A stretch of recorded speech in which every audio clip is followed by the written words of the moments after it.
Yo, what's going on, Dragon Ballers? Welcome back to another deck profile. Today we're going over a first place list from an Asian regional, which is something I don't think I've ever gotten reports from or gotten the data to cover on the channel here. So pretty cool that we're going over a deck list, a first place deck list from another region like that. This one comes from Raphael, who's from Italy. Shout out to you because I'm also Italian, so I feel some pride there. But yeah, he does live in Hong Kong, so he played in this Asian regional, took first place with none other than King Cold, a green deck that a lot of people, including myself, are very on the fence about. Not exactly sure, how impactful it is or is not going to be. So we will get into the profile. If you guys are new here, make sure to subscribe, hit that bell so you never miss a video. And if you guys want to buy or pre-order any of the cards you see in today's video, make sure to use my link in the description to TCG Player. With that being said, let's get started. A few things about Raphael. He does live in Hong Kong, so with the time difference, we weren't able to get together for an interview, but he did give me some notes, which I am going to relay to you guys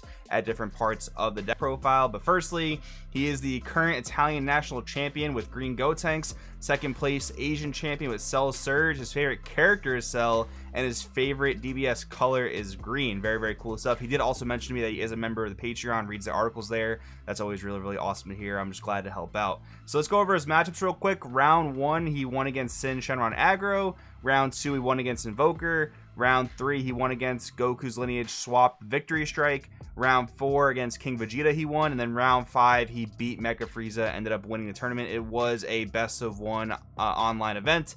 Just for you guys' notes there. So Raphael says the overall strategy of the deck was to awaken fairly early and put a lot of pressure through board and control the opponent before they can make their big plays.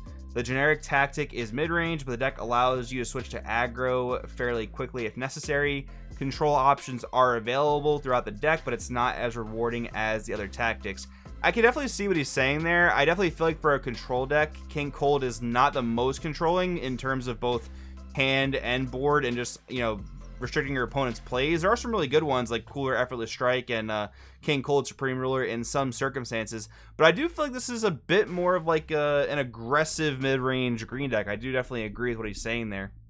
So anyways, let's check out the main deck. So here we have the field card lineup. We are playing 4 New Ruler, 4 Anticipated Onslaught, 3 Terrified Realization, and 2 Unstoppable Invasion. So I definitely feel like the split is okay. I might just swap around Terrified Realization and Unstoppable Invasion myself, only because you want to make sure you have that double strike when you need it. I think you kind of want to spam it, but Raphael does mention that, he felt perfectly fine with this split because Berry Blue, which is a card we'll see in a second, allows you to recur Unstoppable Invasion when you need it. Terrified Realization at 3 is also fine because when you put it into play, you do get to draw a card, so that's another great benefit of the card. And the permanent, always nice just to boost your battle cards, and that's again what makes this deck a bit more aggressive. But just having Anticipated Onslaught and New Ruler at 4 makes perfect sense. Like in testing this deck myself, when you don't have a field card, your leader just can't draw for that turn. You basically always want to make sure you have a field card or a Berry Blue to be recycling your field cards. This is really, really important for this deck. So playing a rather high number of copies is quite important. So moving along, we are playing 4 King Vegeta Umbral Invader, 4 Charismatic Villain, and 4 Dormant Potential Unleashed. So the King Vegeta and the Frieza are definitely super, super standard. In terms of Dormant Potential Unleashed, there's actually a card you may have been reading about on the American Dragon Ball Super forums, where a lot of American players are starting to cut Dormant Potential Unleashed from their King Cold decks entirely, and Raphael does have a little bit to say about Dormant. So he says 4 copies seems like a lot, and it actually felt like it underperformed. I didn't end up using it as much as in other green decks. I might lower it to 3 due to inherent defensive ability the deck already has.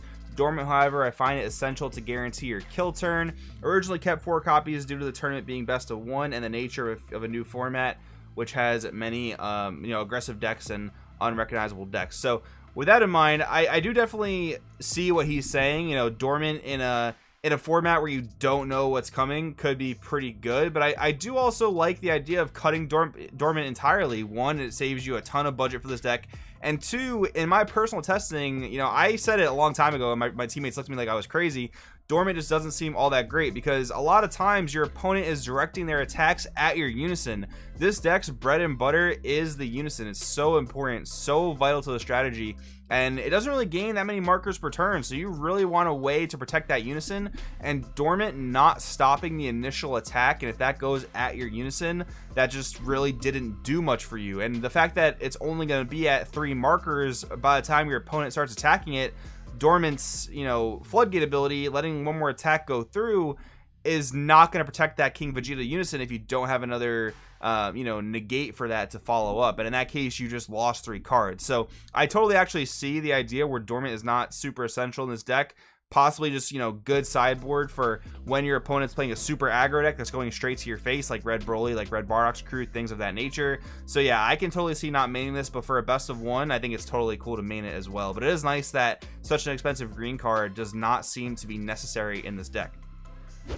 Moving along here, we are playing the Majin Buu Incarnation of Demonic Evil. So when this card came out, you know, a lot of people looked at it and said, you know, it's cool, but in most green decks you'll probably just play like Kai or maybe Primal Carnage, maybe Heroine's Lineage, stuff like that. But this SCR works so well in this deck because of your Unison serving as a huge win con, right? So that is a really, really nice synergy there. For Defending Father Paragus, I think it's the best super combo you can play in this deck. Raphael agrees. I think many people agree on that. You could play like Android 18, Bionic Blitz, but you're not really that much of a hand control deck, and I think you'd much rather just like filter out your dead cards and find, you know, cards that you need, especially since the fact that you are playing a lot of extra cards in this deck, namely the field cards. So when you're comboing for game or comboing defensively to not lose, getting those dead field cards out of your hand can definitely be very, very important. And the one Bardock Paternal Unison tech, I do like this a lot, especially in a best of 1. This Unison is really, really good in this format for things like King Piccolo or rival decks, even just, you know, putting additional pressure on your opponent, forcing them to combo more cards than they need to is really great. Raphael had some words for this Unison. We'll give him a read. So he says, originally intended to be used against King Piccolo, Bojack, and decks that rely on a rival. It didn't help much throughout the tournament though, and it felt more like a dead card. However, it definitely has its purposes against certain matchups. For now, I'll keep it, and I'll see if it underperforms, and if so, I'll be taking it out. So it is a card he's going to keep an eye on for sure. Makes a lot of sense. I do like the inclusion of best of 1. I think in best of 1, it's definitely rewarding to be a bit more techy. So I think it's a really cool inclusion in best of 1 for sure. Now here we go with the main Frieza clan cards. So we have 4 Berry Blue with Frieza Advisor. This card is beyond important in this deck. You play it for 1, look at top 7, add one of your extra cards, your field cards rather, or add your Unison. So it just searches everything the deck needs. And the activate main once per turn, you basically replay a field card from the drop area. Now this is so important here. Like, a lot of people are upset that Master Roshi got banned, but I don't think you would ever even play Master Roshi in this deck because you have Berry Blue Frieza's Advisor. You just get those field cards right back to the board. It's basically this deck's own version of Master Roshi, but it's just like, it's so much better because it puts them into play immediately. So it's just such a good thing. You need this, and if your opponent can start sniping these, I can definitely see where that's going to feel pretty bad for this deck. So you want to definitely, you know, stockpile. If I see multiple of these in my opening hand and I'm playing against like red or black, something with a lot of easy removal, personally I'd probably keep a lot of these in my opening hand. 3 Cooler Effortless Strike. I think 3 is a great number. I think 4 is a bit overkill, only because you know, it's not going to be applicable in every single matchup. But Raphael did have some words for Cooler. We'll give him a quick read. He says, running 3 copies felt fine. I wanted to see it for sure once a game. It felt good resolving it twice if possible. I never felt like 4 copies was needed, but I could take it into consideration depending on the meta. And that totally hits the nail on the head. It really does depend on the meta. Like, you know, if there's a ton of decks where hitting a 4 cost or less is super relevant, that's great. Play 4 copies. But a lot of these decks like Dark Broly and some other decks are spamming a lot higher cost battle cards. So that in mind, playing 4 of this could definitely be a bit clunky. It is nice that you can always hit your opponent with the auto of making them pitch a card. For the most part, your opponent should always have like 8 or more cards in hand. You're not too much of a hand control deck. But I think this is really great against Invoker. I do like the fact that this hits Invoker super heavily. It's just nice to see that deck. Like, it's always nice for me at least to see an answer to that deck where they can't just like do their stuff for free, right? But that's just me. I don't like Invoker. But anyways, moving along, we have 3 Frieza Revive and Reviled, and we have 2 Golden Frieza Pinnacle of the Clan. So regarding Revive and Reviled, Raphael says, this is a card that I would like to bump to 4. It's very good, but the space in the deck is just very tight, so a 4th copy might just replace one dormant potential. So again, going back to the fact that Raphael might end up, you know, cutting some numbers of dormant potential, might not even be necessary in the main deck in a best of 3 environment. But yeah, Freezer, Revive, and Revile puts in a lot of work because you reduce its cost very, very quickly, and then you can play it via your field cards. And then Pinnacle of the Clan, one of the non-leader, non-unison win cons of the deck. Very powerful. It's just that, you know, in certain matchups, it can be a bit vulnerable, like Green, for instance, where they can use Freezer Charismatic Villain to pop it before you get to use any of its effects. It is nice that it's very, very safe against Blue. Against Yellow, yeah, they can't really hit it with, you know, Prideful Transformation Vegeta, but Mecha Frieza can kind of get around that. Like, you can play it, they can activate an extra card to do something, and then they can use their leader effect to rest it, you know, depending on how you order your turn, what kind of extra cards they have at their disposal. But anyways, still a good card nonetheless. I do think 2 is a very good number, just so you don't clunk on it in a matchup where it's not the most viable.